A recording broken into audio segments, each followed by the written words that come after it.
I was in a relationship with Björk, right? And I don't think it was a good relationship for her. And I feel kind of, you know, I wasn't good.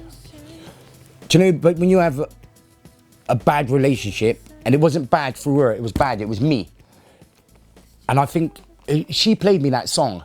So I think that's me trying to salvage something good from our relationship, because it was not a good time for her.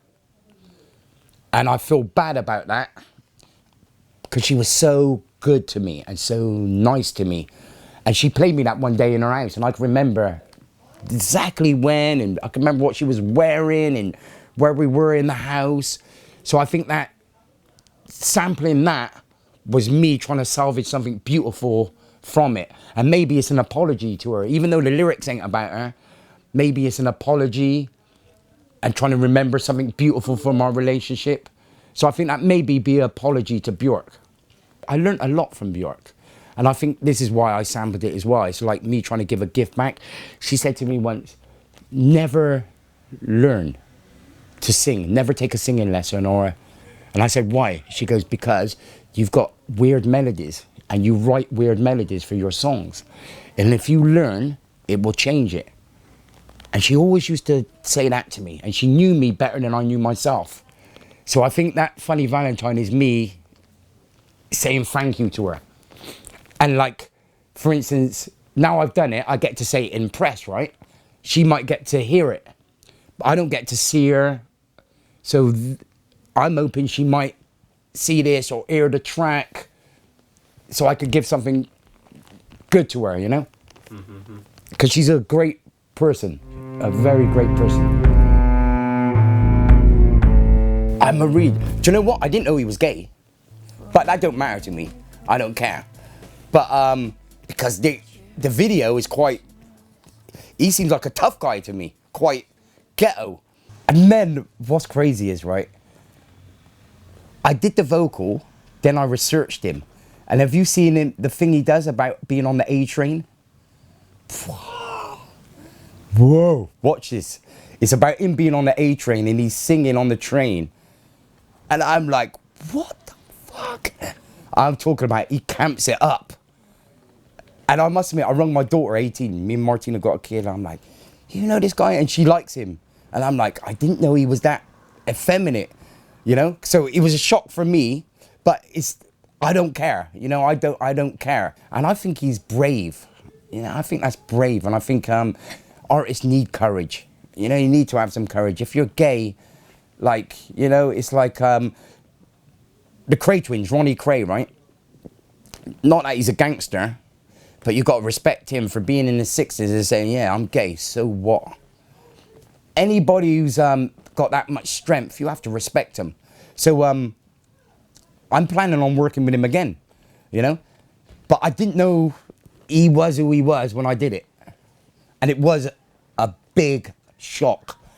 I was like, you see this A-Train thing, and you're going to be like, wow. So I went from his deep voice, the heavy beat, sent it back to my manager, then watched this A-Train thing, and I was like, oh my gosh. It was a big shock to me, big shock. She's got a guy who does her choreography. What's it called? The dancing stuff. She was in England. She wanted someone to do a feature. He mentioned me. I don't know if she knew who I was. I don't think so. She might have heard about me, but I don't know. And he mentioned me, so she said, okay. And I had to do that just because it's so perverse. Like, to go on stage with Beyonce, like, I don't know much about her and I don't know her music, and I really can't say I'm a fan. She's a nice girl, but I can honestly say I'm not a fan. But especially because, do you know Live Nation? I was banned from Live Nation festivals. And Glastonbury is a part of that, right? So I thought it was kind of perverse, the fact that I wasn't allowed to do any. They've said Tricky is not playing any Live Nation festival, but when Beyonce wants me on stage, it's okay. They open the gate for me. And I just had to do it in a perverse way, because that is the biggest artist I've ever been next to. And I went on, the smoke, the dancers. Then my mic didn't work. But then when my mic didn't work, I just started watching everything. So it was like I was watching it. And she's so professional, right? When she seen my mic didn't work, she came over and started winding down on me, right? But, you know, it was kind of like professional, but it was sexy. And I'm not that kind of guy. I'm a bit shy. So she's winding down on me, and then I look at the front there, and Jay-Z is right in front of me, right? It's just weird. And I got a cousin, he's a Jamaican guy in London. And him and his friends were watching it. And when she went to wind down on me, he said to his friends, like he was talking to me, he goes, "Go on, Tricky, whine it, whine it." And they were all rooting on me but I couldn't do it. There's no way I could grab Beyonce around the waist and start doing that stuff. So I just watched the show. I was just like, it was amazing, amazing. I don't know if I would do it again.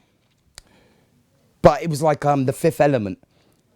Terrible thing for me to do, but where I come from, you don't get offered a huge Hollywood film. So I did it in a perverse way, yeah. But she just asked for me. But a strange thing, that was a strange thing. And it made me realize I haven't got the courage she has. She's a professional.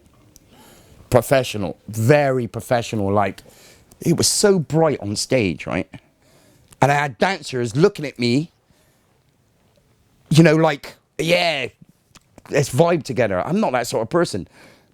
If one of my band look at me on stage, I'd be like, what are you looking at? Why are you watching me? Do you know what I mean? Sometimes Francesca watches me when I'm on stage, when I'm on one. And I say, don't watch me. So I'm not used to that big. But it was fun. It was fun. It was fun. And now I'm got Live Nation again, so I don't know if that helped, but I'm allowed to do Live Nation. Change my stride. Well, it was almost like it just was so easy, this album. Mixed Race and Northwest Boy, I had to think about it. I had to think like, oh, this song needs guitar or this. This album, it was recorded in 2 weeks. And then they played around with for a few weeks, writing the lyrics and stuff.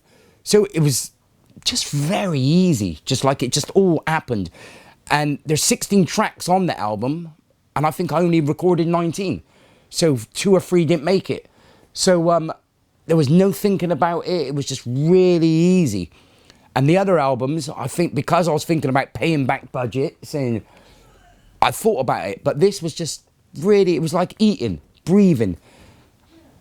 Then I learned a good lesson then. I'm like, wow, this is how it's got to be, you know? And if I'm in a business situation, I'm always going to try, because I'm smart enough to know, all right, this is business, and that don't work. So this album was just really not thought about.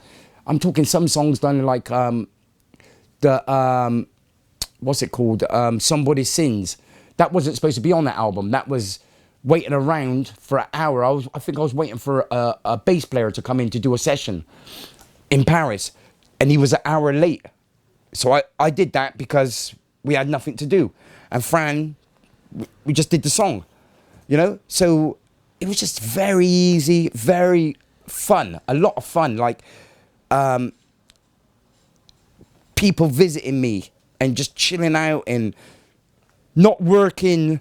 Like, I remember with my last 2 albums, I was like, I wanted to get it finished very quickly to get it out so I could pay the debt back. This album was recorded quickly, not because I had to, just because it happened. And I wasn't like, you know, all right, I've got to pay this debt, I've got to pay this debt, I've got to pay this debt. So I think this is just me. I think this album's more me. And the other album was just, I thought about it, I analysed it, tried to make it better, tried to think what's best for Domino, you know, with the guitar thing. So I think this album was just back to me doing what I do. And I don't know what I'm doing. I'm a naive artist. That's why my music sounds different, because I haven't got no musical knowledge. So the only way for me to make music is not to think about it. And the albums I've thought about, I don't think they're so good. And all the albums I've done. So now, hopefully, I'm going to remember this and just don't think, just do.